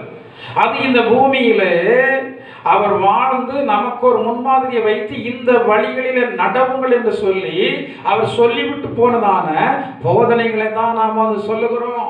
ஆண்டவர் எப்படி இருக்கிறார், அவர் என்ன செய்கிறார், அவர் எங்கே இருக்கிறார், உங்களுக்கு என்ன செய்தார், இப்போது என்ன செய்து கொண்டிருக்கிறார், என்ன செய்வார் வருங்கள், இதை சொல்லக்கூடாதா? எத்தனை பேர் உங்களிடத்துல இருந்து பேசுறாங்க? எவ்வளவோ பேர் வந்து சந்திக்கிறீங்க. குடும்ப உறவினர்களை எவ்வளவோ பேர் சந்திக்கிறீங்க. சோதரம். ஆனா நம்ம யாரிடத்துல யாரை பற்றி சொல்றதில்லை. உட்கார்ந்தாலே தங்களை பற்றியே சொல்லுவாங்க. ஏன்னா அப்போ வீடு கட்டினேன், அவ்வளோ பெரிய வீடு, என் பையன் அப்படி படிக்க வச்சேன், அவ்வளோ பெரிய படிப்பு, என் பிள்ளைய நான் அங்கே கட்டி கொடுத்தேன், அப்படி அந்த வீடு அப்படிப்பட்ட வீடாங்க. அவ்வளோ எல்லாம் யாரை பற்றியே, எல்லாம் நம்மளை பற்றியே, நம்ம குடும்பத்தை பற்றியே பேசிக்கிட்டு இருக்கோம். யாரை கனம் பண்ணலை? ஆண்டவரை கனம் பண்ணல. நீங்க போகிற வருகிற இடத்துல எல்லாம் ஆண்டவரை கனம் பண்ணுங்க. நான் ஆண்டவரை தேடினேன், எனக்கு ஆண்டவர் இப்படி செய்தாரு, எனக்கு இப்படி உதவி செய்திருக்கிறார், என் பிள்ளைகளுக்கு இப்படி உதவி செய்திருக்கிறார், என் சரீரத்திற்கு இப்படி உதவி செய்திருக்கிறார், எனக்கு மன நிம்மதியை தந்திருக்கிறார், என் பலவீனத்தை இதை மட்டும் சொல்லிட்டே போங்க. நீங்க யாரையும் கையை பிடிச்சலாம் நீங்க இழுத்துட்டு வரவே வேண்டாம். அவர்கள் அங்கேயே இருக்கட்டும், எங்கே இருக்கிறார்களோ அங்கேயே இருக்கட்டும். அவருடைய கண் திறக்கப்படுகிறதான வரைக்கும், நீதியுடைய வழிகளை அவர்கள் அறிகிற வரைக்கும், கிறிஸ்தவ மார்க்கம் நல்ல மார்க்கம் என்று சொல்லி அவர்களாக அறிகிற வரைக்கும் அவர்கள் அங்கேயே இருக்கட்டும்.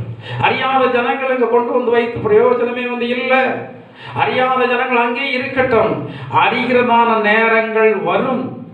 இன்னைக்கு பயன்படாது. நீங்கள் சொல்லுகிறது இன்னைக்கு வந்து என்ன செய்யாது? பயன்படாது. யாரோ சொன்னாங்க, இத்தனை வருஷத்துக்கு முன்னாடியே அவங்களுக்கு சொன்னேன் பாஸ்டர், ஆனால் அவ்வளவு நாள் அவங்களுக்கு தெரியலை. இப்போதுதான் இயேசு தெய்வம்னு அவர்களுக்கு என்ன செய்யுது? இப்போ சொல்கிறாங்க, அன்னைக்கு சொன்னீங்க நான் கேட்கல, கேட்டிருந்தா நிறைய பிரச்சனைகள்லாம் நான் தவிர்த்திருக்கலாம். இவ்வளோ பாடுபட்டு பிரச்சனைகள்லாம் பட்டதற்கு பிறகு தான் நான் யாரை அறிஞ்சிருக்கேன்? ஆண்டவரை அறிஞ்சிருக்கிறேன். நம்மெல்லாம் ஆண்டவர் அறிந்திருக்கிறது மகா பெரிய கிருபை. அப்போ ஊழியம் செய்தால் அவனை பிதாவானவர் கனம் பண்ணுவார். ஜெபமுடியும் எல்லாரும் செய்யலாமே, ஜெபமுடியும் எல்லாரும் வந்து செய்யலாம். அப்படிதானே? ஊழியங்களில் பல ஊழியங்கள் இருக்கு. ஜெப ஊழியம் இருக்கு, உதவி செய்கிறதான ஊழியம் இருக்கு, வருகிறவர்களை விசாரிக்கிற ஊழியம் இருக்கு, பகிர்ந்து கொடுக்கிறதான ஊழியம் இருக்கு, பந்தி எல்லாமே ஊழியம் தான். பைபிள்ல சொல்லப்பட்டிருக்கிறது. பகிர்ந்து கொடுக்கிறவன் எப்படி கொடுக்கணுமா? எப்படி சொல்லுங்க, எல்லா விசுவாசிகளும் சொல்லுங்க. பகிர்ந்து கொடுக்கிறவன் வஞ்சனை இல்லாமல். பந்தி விசாரணையில பகிர்ந்து கொடுக்கிறீங்களா? என்ன இருக்கக்கூடாது? இருதயத்துல வஞ்சனை இருக்கக்கூடாது. வஞ்சனை என்றால் என்ன? வேணும் என்கிறதுனால வேண்டாம் என்கிறதுனால இந்த வஞ்சனை இருக்கக்கூடாது. அப்படி வஞ்சனை இருக்கக்கூடாது என்று சொல்லிதான் ஆண்டவர் போதனை தெளிவா வச்சிருக்கிறாரு. ஊழியக்காரராகிய நாங்கள் இதை ஃபாலோ பண்றோம், நீங்களும் அதை ஃபாலோ பண்ற விரும்புறோம். வஞ்சனை இருக்கக்கூடாது. எல்லாரும் ஒரே மாதிரி ஃபாலோ பண்ணப்பட வேண்டும். நாங்கள் எல்லா இடத்துலையும் ஒரே மாதிரி அன்பு செலுத்துறோமே? எல்லா இடத்துலையும் ஒரே மாதிரி அன்பு செலுத்துறோமே? உயர்ந்த ஜாதி தாழ்ந்த ஜாதி பார்க்கறதே இல்லையே, பணக்காரங்க ஏழை பார்க்கிறதே இல்லையே, கொடுக்கிறவங்க கொடுக்காதவங்க பார்க்கிறதே இல்லையே. அது அவர்களுடைய பாடு, ஆண்டுடைய பாடு அல்லவா? நாம கர்த்தருடைய ஊழியத்தை செய்கிறோம். நமக்குள் வஞ்சனை இருக்கக்கூடாது, நமக்குள் பட்சபாதம் இருக்கக்கூடாது. அப்போ தேவனுடைய பிள்ளைகளாகிய நீங்கள் பகிர்ந்து கொடுக்கிறதான ஊழியத்தையும் செய்யலாம். 4 பேருக்கு சாப்பாடு கொடுக்கிறதே என்னதுதான்? அதெல்லாம் பெருசா நினைக்கிறதே இல்லை. வஸ்திரம் கொடுத்தல் ஊழியம் தான். விசாரிக்கிறது கூட, வியாதி உள்ளவங்க இருக்காங்கல்ல, அவங்கள போய் விசாரிக்கிறது கூட அது என்னதுதான்? ஊழியம் தான். வருகிறவங்க அன்பா கையை பிடிச்சிட்டு விசாரிக்கிறீங்களா? என்ன நல்லா இருக்கிறீங்களா? அக்கா நல்லா இருக்கிறீங்களா? எப்படி இருக்கிறீங்க? உங்கள் தொழில் எப்படி போகுது? உங்கள் பிஸ்னஸ் எப்படி போகுது? வேலை எப்படி? சரீரத்துக்கு பரவாயில்லையா? 4 வார்த்தை கேளுங்க, அதுவே ஊழியம் தான். ஆனால் அன்னைக்கு நிறைய பேர் ஊழியத்தை செய்ய வேண்டியவங்களெல்லாம் சும்மா இருக்கிறீங்க. வருஷங்கள் பலாச்சு. ஆண்டவர் எப்படி உங்களை கனத்திற்குரிய பாத்திரமாக மாற்றுவார்? இருக்கிற கனத்தில் அப்படியே இருப்பீங்க. அடுத்த ஸ்டெப்புக்கு நீங்க போனோம்னா ஆண்டவருக்கு ஊழியம் செய்ய பழகுங்க. நிறைய விதமான ஊழியங்கள் இருக்கிறது. சபையில செய்யப்படுகிறதான ஒரு சிறிய காரியம் கூட ஊழியம் தான். மனிதர்கள் அநேகருக்கு நீங்கள் செய்கிறீர்கள் அல்லவா, போய் விசாரிக்கிறீர்கள் அல்லவா, அவருடைய குறைவில் உதவி செய்கிறீர்கள் அல்லவா, அதெல்லாம் ஒரு ஊழியம். தர்ம சகாயமாகிய ஊழியம் ஒன்று இருக்கு. என்ன சகாயமா? என்ன சகாயம்? தர்மம் பண்ணுகிற ஊழியம், தர்ம சகாயம். இதுதான் ஆண்டவர் அறியாத ஜனங்களுக்கு, ஆண்டவர் அறிந்த ஜனங்கள் என்று சொல்லி வேறுபாடு பார்க்காம செய்கிற ஊழியம்.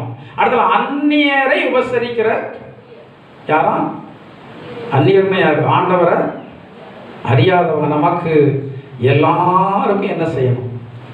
ஊழியம். மனுஷர்களா இருந்தால் அவர்களுக்கு என்ன செய்யணும்? ஊழியம் நம்ம செய்யணும். ஆனா நம்ம அந்த ஊழியெல்லாம் செய்யறது இல்லை. நம்ம ஒரே எண்ணத்தை உடையவர்களா இருக்கிறோம். பாஸ்டருக்கு தான் ஊழியம் எழுதி கொடுக்கப்பட்டிருக்கிறது, அவரே செய்யட்டும், அவருடைய சபை அவர் செய்யறாரு, செய்யாம போறாரு, நாம போனோம், நாம அங்க பலனடையணும், எதுலையுமே பங்கு பெறக்கூடாது. கொஞ்ச நாளைக்கு முன்னாடி சபையில் வருகிறவங்களுக்கு ஒருத்தங்க வெளியே உள்ளவங்க ஒரு ஆலோசனை சொல்றாங்க. நீங்க சபைக்கு போறதெல்லாம் சரிதான், அவர் ஜெபத்தில் நன்மையெல்லாம் வாங்கிக்கிடுங்க, ஆனால் காணிக்கையை மட்டும் அவருக்கு கொடுத்துறாங்க. எவ்வளோ பயங்கரம் பாருங்க. பாடுபடுறது யார் பாடுபடணும்? பாடுபடுறது பாஸ்டர். உங்களுக்கு எதுனா பதறுது, ஏதாவது பிரச்சனைனா உபவாசம் இருக்கணும், பதறுது. ஆனா இதுல எல்லாம் கஷ்டப்பட்டு பாடுபட்டு நன்மைகள் வருது. ஆனா சொல்றாங்க காணிக்கை மட்டும் கொடுத்துறாங்க. பலன் வேணும். பைபிள் என்ன சொல்லப்பட்டிருக்கிறது? சுவிசேஷகனுக்கு சுவிசேஷகத்தினால என்ன உண்டாகும்? பிழைப்புக்காக சுவிசேஷம் அல்ல, பிழைப்புக்காக ஊழியம் அல்ல. ஆனா ஊழியம் செய்தால் ஆண்டவர் கொடுப்பாரு. யாரை வச்சு கொடுப்பாரு? சபையில வருகிற தேவனுடைய பிள்ளைகளை வச்சுதான் என்ன செய்வாரு? கொடுப்பாரு. ஆனா இன்னைக்கு அநேகருக்கு அந்த எண்ணமே இல்லை. வேதவசனத்துல சொல்லப்பட்டிருக்கிறது, திருவசனத்துல உபதேசிக்கப்படுகிறவன் சகல நன்மைகளிலும் என்ன சொல்லி கொடுக்கணுமா? சகல நன்மை. என்னெல்லாம் நன்மை இருக்கோ அதெல்லாம் இல்லை. ஆதி திருச்சபையில் இருந்து இப்போ திருச்சபைகள் அதெல்லாம் இல்லை. அடுத்தபடியாக இன்னொரு வசனத்தை வாசிக்க வேகமாக கடந்து போகிறேன். ஊழியத்தை குறித்தே சொல்லிட்டு போனால் நிறைய சொல்லலாம். நீதிமொழிகள் 3ஆம் அதிகாரம் 9-10 வாசிங்க. நீதிமொழிகள் 3:9-10. உன் பொருளாலும் எல்லா விளைவின் முதற் பலனாலும் கர்த்தரை கனம் பண்ணு. கர்த்தரை கனம் பண்ணுகிறதுல ஒரு முக்கியமான காரியம் என்னன்னா, உங்க பொருளால யாரை கனம் பண்ணணும்? பொருளாலையும் விளைவில் முதல் பலன். சபையில் வருகிறது எல்லாமே அது யாருக்குன்னு செய்யப்படுகிறது தான்? கர்த்தருக்கு என்று சொல்லி செய்யப்படுகிறது. கர்த்தருக்குன்னு செய்தா அதில் எதை தான் செலுத்துவோம்? முதல் தரமானதான் செலுத்துவோம். மல்கியாவில் சொல்லப்பட்டிருக்கிறது, நீங்க வாசித்தால் அதுல 3வது அதிகாரம்னு சொல்லி நினைக்கிறேன்.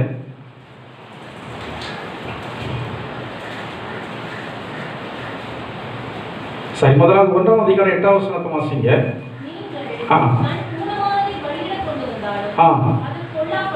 அது பொல்லாப்பல்ல, கால் ஊனமானதையும் நசல் பிடித்ததையும் கொண்டு வந்தால் அது பொல்லாப்பல்ல என்கிறீர்களே, அதை உன் அதிபதிக்கு செலுத்து, அவன் உண்மையில் பிரியமாய் இருப்பானோ, உன் முகத்தை பார்ப்பானோ என்று சேனையின் கர்த்தர் கேட்கிறார். அதாவது உதவாததை யாரு கொண்டு வர்றது? முதல் தரமானதை கர்த்தருக்கு கொண்டு வருகிறதான ஜனங்கள் 1-2 பேர் தான். கர்த்தருக்குன்னு கொடுக்கிறவங்க முதல் பலன் தான் பண்ணுவாங்க. ஆனால் பாஸ்டருக்குன்னு கொடுக்கிறவங்க முதல் பலன் அவர்களால் கொண்டு வரவே முடியாது. இங்கே வருகிறது எல்லாம் பாஸ்டருக்கு அல்ல. பாஸ்டருக்கு ஆண்டவர் தான் சம்பளம் கொடுக்குறாரு. உங்கள்கிட்ட வாங்கி ஆண்டு சம்பளம் கொடுக்குறாரு. நீங்கள் சம்பளம் கொடுக்கலன்னா உங்களுக்கு பண்ணுற ஜபத்திற்கு, உங்களுக்கு போதிக்கிறதான போதிப்புக்கு, சபையில் உட்காந்துருந்து 3 மணி நேரம் நீங்கள் அமைதியாக ஃபேன் காத்தில் உட்காந்துருக்கிறதுக்கு, நல்லா அமெரிக்கோடு இருப்பதற்கு நீங்கள் ஆண்டவருக்குன்னு கொடுக்கலன்னா அது எதற்கு சமானம் தெரியுமா? கூலி கொடாமல் வேலை செய்கிறவருக்கு கூலி கொடாதவனுக்கு ஐயோ அப்படின்னு சொல்லி வேதத்தில் சொல்லியிருக்கு. அதுதான் வந்து சமானம். ஆனால் இன்னைக்கு இதெல்லாம் யாரும் நினைச்சு பார்க்கறதே இல்லை. மல்கியாவில் சொல்லப்பட்டிருக்கிறது, நீ வந்து உன்னுடைய எல்லாவற்றையும் அனுபவிக்க. நான் 11வது வசனத்தில் 3:11 சொல்லப்பட்டிருக்கிறது, பூமியின் கனியை பட்சித்து போடுகிறவர்களை உங்கள் நிமித்தம் கண்டிப்பேன், அவைகள் உங்கள் நிலத்தினுடைய பலனை அழிப்பதில்லை, வெளியில் உள்ள திராட்சை கொடி பழமில்லாமல் போவதில்லை என்று சேனையின் கர்த்தர். உங்கள் நிமித்தம் உங்களை கெடுக்கிறவைகளை ஆண்டவர் தண்டிக்கணும்னா உங்களுடைய பிரயாசத்தினுடைய பலன் எங்கே வரணும்? அதில் நீங்கள் வீட்டில் போய் இந்த வாசிங்க, 8லேருந்தே வந்து வாசித்து பாருங்கள். மல்கியா 3:8 நீங்கள் வீட்டில் போய் வந்து வாசித்து பாருங்கள். தசமபாகம் காணிக்கை குறித்து சொல்லப்பட்டிருக்கிறது. தசமபாகம் காணிக்கை வந்து லேவியருக்குரியது. அந்த லேவியருக்கு அது எது கொடுத்தாலும் சம்பளமாக இருக்கட்டும்னு சொல்லி தான் கொடுத்தார். இப்போ வேறு இடங்களிலெல்லாம் வந்து சில சபைகளில் ஊழியக்காரங்களுக்கு நிர்வாக சம்பளம் கொடுக்கும். ஆனால் ஆவிக்குரிய சபைகளில் நிர்வாகம் கிடையாது. எனவே இதை வந்து ஆண்டவர் சம்பளம் வைத்த எதற்காக? தசமபாகம் காணிக்கை சபையை நடத்துவதற்காக, சபையில் உள்ள குறைவுகளை வந்து நிறைவாக்கும்படியாக, ஊழியக்காரருடைய குடும்பங்கள் வந்து சாப்பிடுவதற்காக, உடுத்துவதற்காக, ஊழியத்தை செய்வதற்காக ஆண்டவர் வந்து வச்சிருக்கிறாரு. இது நிறைய பேருக்கு வந்து தெரிகிறதே இல்லை. நாம ஏன் கொடுக்கணும்? அவங்க தான் நல்லா இருக்கிறாங்களே.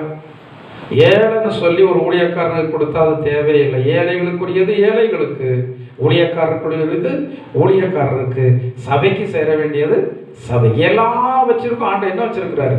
ஒழுங்க வைத்திருக்க. இயேசு கிறிஸ்துனுடைய காலத்துல கூட அநேகர் ஆசிகளினா என்ன செய்தாங்களாம்?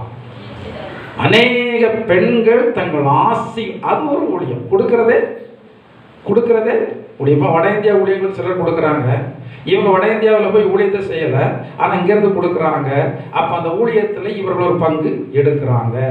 சிலர் இப்போ நாங்கள்லாம் ஊழியத்துக்கு போகிறோம், சில இடங்களில் ஊழியத்துக்கு போகிறதான இடங்களில் சாப்பாடு போடுறதுக்குன்னு சிலர் வந்து கொடுக்குறாங்க. அப்போ அவர்கள் அந்த ஊழியத்தில் என்ன பண்ணுறாங்க? பங்கு பெறுறாங்க. நாங்கள் போகும்போது எங்களுடைய பிரயாசத்தை அறிந்து மாச தூரத்திலிருந்து வருகிறாருன்னு காணிக்க கொடுக்குறாங்க. அந்த ஊழியத்தில் பங்கு எடுக்கிறாங்க. இந்த ஊழியத்தில் பங்கெடுக்கிறதான பங்கெடுப்புக்கு ஆண்டு ஆசீர்வாதத்தை கொடுப்பார். கொடுக்கிறவங்க 2 கொரிந்தியர் 8:2 வந்து வாசிக்கிறது போல ஒரு உதாரணமா கொடுக்கணும். 2 கொரிந்தியர் 9:7 2 வசனத்தை வாசிக்க நான் முடிக்கிறேன். மிகுந்த உபத்திரவத்தினாலே சோதிக்கப்படுகையில் கொடிய தரித்திரமுடையவராய் இருந்தோம், பரிபூர்ண சந்தோஷத்தினாலே எப்படி கொடுத்தார்களாம்? மிகுந்த இருக்கு, மிகுந்த உதாரத்துவம். கொடுக்கும்போது விசனத்தோடு இல்லை, கட்டாயத்தில் அல்ல. எப்படி கொடுக்கணும்?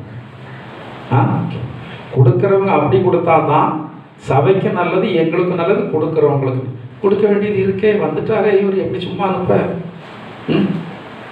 வந்துட்டாரே எப்படி சும்மா அனுப்ப? சிலர் அப்படியே முனைங்கிட்டே இருப்பாங்க. நான் கொஞ்ச நாளைக்கு முன்னாடி, ஒரு பல வருஷம் ஆச்சு, ஒரு 20-30 வருஷம் இருக்கும். அப்போ இன்னொரு சபையை சேர்ந்து பார்த்துக்கிட்டு இருந்தேன். அப்போ அங்கே ஒரு வீட்டில் வழக்கமாக அவங்க வீட்டில் ஜோம் போது நான் எதிர்பார்க்கறதும் இல்லை, கொண்டு இங்கேயும் ஊழியம் பார்த்து அங்கேயும் ஊழியம் பார்த்துருந்தேன்.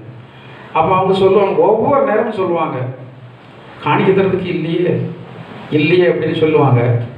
கடைசியில் எனக்கு ரொம்ப சங்கடமாக, ஒரு வாரம் பார்த்தேன், 1 மாதம் பார்த்தேன், 2 மாதம் பார்த்தேன், 3 மாதம் பார்த்தேன். அவங்க அந்த வார்த்தையை நிப்பாட்டுற மாதிரியே எனக்கு தெரியலை.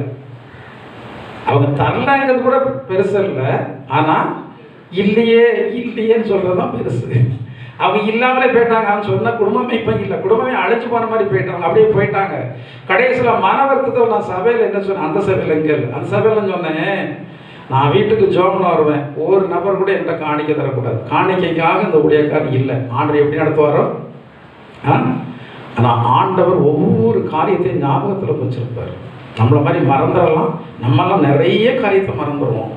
ஆனால் மறக்கவே மாட்டேன். அந்த குடும்பத்தை நினச்சி பார்க்குறேன் நான். இப்போ அந்த குடும்பம் இன்னைக்கு இல்லவே இல்லை. அந்த குடும்பம் வந்து சிந்தி சீரழிஞ்சு அழிஞ்ச பொழுது கிறிஸ்தவ குடும்பம் தான், ஆவிக்குரிய சபைக்கு வந்தவங்க தான். ஆனால் அவர்களுக்கு ஒரு மனப்பூர்வம் இல்லை. கொடுக்கறதுல என்ன இல்லை, கொடுக்கறதுல மனப்பூர்வம் இல்லை. உற்சாகம் வேணும், மனப்பூர்வம் வேணும். நீங்கள் உற்சாகத்தோடு மனப்பூர்வத்தோடு கொடுத்தீங்கன்னா முகமலர்ச்சியோடு கொடுப்பீங்க. உங்கள் வீட்டுக்கு யாராவது வந்தால் காப்பி போட்டு முன்னு கொண்டு கொடுத்தீங்கன்னா எப்படி இருக்கும்? எப்படி கொடுக்கணும்? அதில் நான் ரொம்ப எனக்கு ரொம்ப சந்தோஷப்படக்கூடிய காரியம். அடிக்கடி வந்து நம்ம எல்லாத்தையும் சொல்லக்கூடாது, ஆனால் அந்த பாக்கியத்தை பரிமாறும்போது பார்க்கணும். உங்கள் வீட்டில் அப்படி சிரித்த முகத்தோட அள்ளி அப்படி வைப்பாங்க. அங்கே போகிறவங்க மற்றவங்களே சொல்கிறாங்க, அவங்கள சும்மா சொல்கிறாங்க, எவ்வளோ சந்தோஷமாக வந்து பரிமாறுறாங்க. நான்லாம் அவங்களுக்கு கொடுக்கவே இல்லை. இது வரைக்கும் அங்கே வர்றவங்களுக்கு சாப்பாடு போடுறதுக்கு நான் காசே கொடுக்கல. இன்றைக்கி சொல்லிகிட்டு இருந்தாங்க, பாஸ்டர் நிறைய பேர் போய் சொல்லிட்டாங்க அடுத்த மீட்டிங்க்கு, நானே நிறுத்தி வச்சுருக்கேன், கொஞ்சம் பேர் நீங்கள் கொடுக்கண்டா நிறுத்தி வச்சுருக்கேன். ஏன்னா அவ்வளவு கொடுக்காங்க. ஏன்னா இவங்க மன உற்சாகமாக கொடுக்கும்போது மற்றவங்களுக்கு உற்சாகம் வருது. இப்போ இவர்கள் இந்த ஒரு சிறிய ஒரு தொழில், ஒரு வியாபாரத்தை செய்துட்டு 30-35 பேருக்கு இப்போ மாசத்துல ஒரு நாள் சாப்பாடு, இப்போ மாசத்துல 2 நாள் ஆச்சு. ஏன்னா முதல்ல சுவிசேஷ கூட்டம் மட்டும் தான் நடந்தது, இப்போ வந்து உபவாச கூட்டம் நடக்கு. சீக்கிரத்தில் மாசத்துக்கு 4 கூட்டமாக ஆகும்போது அவங்க முடிவு பண்ணிட்டாங்க, எத்தனை கூட்டம், 4 கூட்டம் 40 கூட்டம் வச்சாலும் அவ்வளவு பேருக்கு என்னது தான் இங்கே சாப்பாடு தான் முடிவு பண்ணிட்டாங்க. அது பெருமையில இல்லை, அது பெருமையில அவங்க சொல்லலை, அது ஒரு பாக்கியமாக நினைக்கிறாங்க. வாங்குகிறதை பார்க்கலாம் கொடுத்ததுக்கு பிறகு நானே ஆச்சரியப்படுவேன். நான் கூட நினச்சி பார்த்தேன், நீங்கள் போடணும்னா இந்த வாட்ஸ்அப்புக்கெல்லாம் சொன்னேன், இல்லை நீங்கள் ஒன்றும் எல்லாத்துக்கும் போடணும், எல்லாம் லோக்கல் இருந்தாலும் இல்லை, வர்றவங்க சும்மா போகவே இயேசு கிறிஸ்து சொன்னார் அல்லவா, இவங்க தங்கி இருக்காங்க, இந்த 3 நாளாக இருக்கிறாங்க, இவளை சும்மா விட எனக்கு என்ன இல்லை, மனசு இல்லை. அதுதான் ஆசீர்வாதம். சும்மா விட மனசு இல்லை. உங்கள் வீட்டுக்கு வந்தவங்களை சும்மா விட்டுறாதுங்க. யாரா இருக்கட்டும், அதை பற்றி பிரச்சனையே போடாதாங்க. நீங்கள் யார் வந்தாலும் சரி உட்கார வைங்க, முதல்ல நிற்கிறவங்களும் முதல்ல உட்கார வைங்க, உட்காருங்க, சாப்பிடுங்க, தண்ணி குடிங்க. வாயில் இல்லை. தமிழர்களுக்கு ஒரு பண்பாடு உண்டு, என்ன தெரியுமா, வேணுமான்னு கேட்டால் வேண்டாம்னு சொல்லுவாங்க. அமெரிக்காவில் வேண்டாம்னு சொன்னால் அனுப்பி விட்டுருவாங்க. எத்தனை நேரம் நீங்கள் வேண்டாம்னு சொன்னாலும் சும்மா தான் வரணும். ஆனால் தமிழ்நாட்டில் ஒரு பண்பாடு உண்டு, வேணுமான்னு கேட்டால் வேண்டாம்னு சொல்லுவாங்க.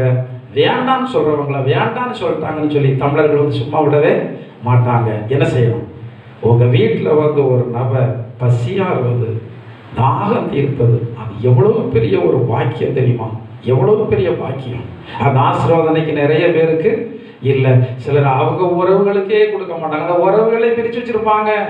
மனைவி வழி உறவுனா ஒன்று, கணவன் வழி உறவுனா ஒன்று, பொண்ணெடுத்த வீட்டு உறவுனா ஒன்று. நம்ம பிள்ளை உறவுனா ஒண்ணு. இதுல எதுவுமே நீங்க பார்க்காதங்க. எல்லாருமே சரிசமானமா நீங்க என்ன செய்யுங்க, நடத்துங்க. உங்க மூலமாக ஜனங்கள் பசியாரட்டும், உங்கள் மூலமாக தாகம் தீர்க்கப்படட்டும், கொஞ்ச நேரம் வீட்டுல உட்கார்ந்து இளைப்பாரி போகட்டும். அதை நீங்க நஷ்டமா நினைக்கவே நினைக்காதீர்கள். அதுதான் விதை. வருங்காலத்திற்காக, உங்களுடைய சந்ததிகளுக்காக நீங்கள் போடுகிறதான விதை தான் அது. அந்த நாட்களில் சொல்லுவாங்க, என்னுடைய வீட்டில், அதாவது நிறைய புண்ணியங்கள் எங்கள் வீட்டில் இருக்கு. சொல்லுவாங்க, என்னுடைய தகப்பனை பெற்ற அம்மா பாட்டி, அப்போ ஊழியக்காரங்கள்லாம் இப்போ உள்ள மதிப்பெல்லாம் அப்போ ஊழியக்காரங்களே கிடையாது. ஆனால் அந்த ஊழியக்காரங்களுக்கு சாப்பாடே நிறைய பேர் கொடுக்க மாட்டாங்க அந்த காலத்தில். அவங்க பாட்டுக்கு சைக்கிள் அலைவாங்க, 50 கிலோமீட்டர் சைக்கிள் அலைவாங்க. ஆனால் எங்கள்